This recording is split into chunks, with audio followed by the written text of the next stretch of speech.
Thank you. Well, that's the end of the Catch the Eye session, so let me now give the floor to the Commissioner. Please, sir. Madam President, honourable members, I think this has been a very important discussion on a subject which can be an emblematic initiative of this European Commission in this mandate. The Irish Presidency has just started, and we learned it last week in Dublin. This is not only a priority for Minister Burton in this season, but for the entire Irish government. And this is of fundamental importance because indeed the Council of Employment Ministers should conclude in February, so that the implementation can start as soon as possible.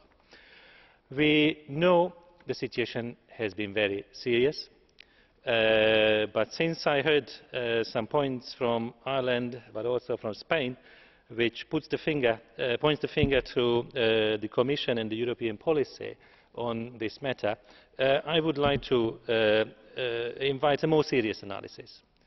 I am always open to a discussion about the origins of this crisis, but just to say that it is because of the European policy is a bit harsh. A banking system built on sand in Ireland is not the fault of the European Commission. The mindless property speculation which resulted in the bubble economy in Spain is not the fault of the European Commission or any other European institutions. I know the situation in Spain is very serious. The day before the Commission made this proposal on the 5th of December, I was discussing this proposal with the Youth Council of Spain, and I will be back in that country in this month. It has been indeed the country which suffered the most from the point of view of youth unemployment, but also in terms of general unemployment during this crisis. I think this initiative on the Youth Guarantee demonstrates the European Union at its best. It is about sharing the best practices. It is about inviting the social partners in a very constructive cooperation. And it is also about providing good substance to the European semester. Indeed, we want to share the best practices which we learn from Finland or Austria, whose Prime Minister will speak here tomorrow, and I very much hope that he will proudly mention the very low youth unemployment and the role the Youth Guarantee has played in that country. For sure, the Youth Guarantee alone is not a sufficient instrument to fight youth unemployment. We also need other initiatives, and we do have other initiatives. Transferring the model of dual training, again from countries like Austria or Germany, as Mr. Mann certainly knows very well. Improving the employment services functioning and capacity, not least to provide access to jobs in the same country but also in other European countries to help mobility to happen. Another important area where we are working very hard, and we continue this work in cooperation with members of the Parliament. As Ms Hirsch pointed out, of course the Youth Guarantee is not exactly a job guarantee. It is not going to eliminate youth unemployment, but it has the capacity to reduce youth unemployment very significantly.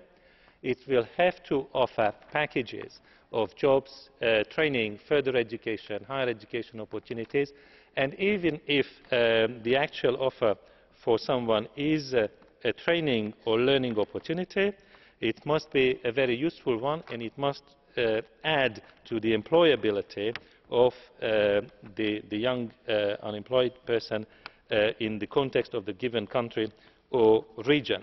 There have been many discussions in the past years, also in the Parliament, about flexicurity, when we experienced and witnessed the rise of flexibility, and there was indeed a shortage of the security of employment. I believe this initiative is very much about the security of employment for a generation whose situation is very difficult now and whose employment needs to be more secure also in the future. So this is not simply a response to the urgency, the current severe crisis, but it is also a significant structural improvement in the functioning of the European labour market, and particularly what concerns the school-to-work transition.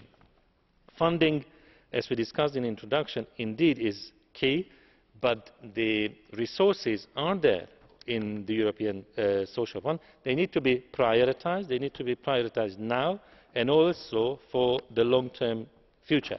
I couldn't agree more with what Jutta Steinruck said in the discussion.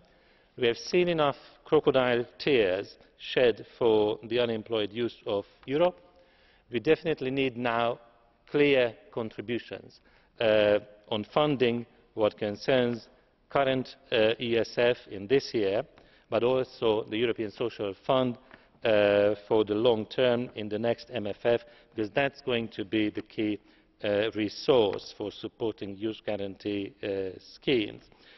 What concerns the concrete projects which was asked about by Ms Costello, we can clarify in the coming weeks, and I will be back twice in Ireland in February if necessary to discuss it there.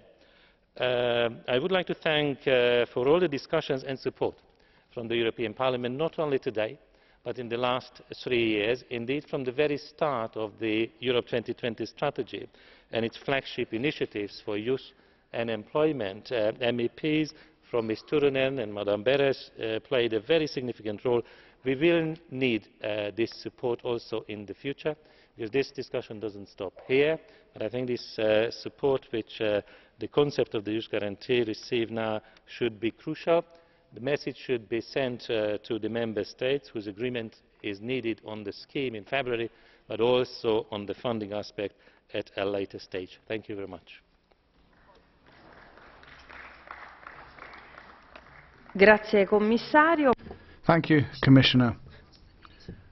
We've received a proposed resolution following this discussion. The discussion is closed and voting will be held on Wednesday the 16th of January.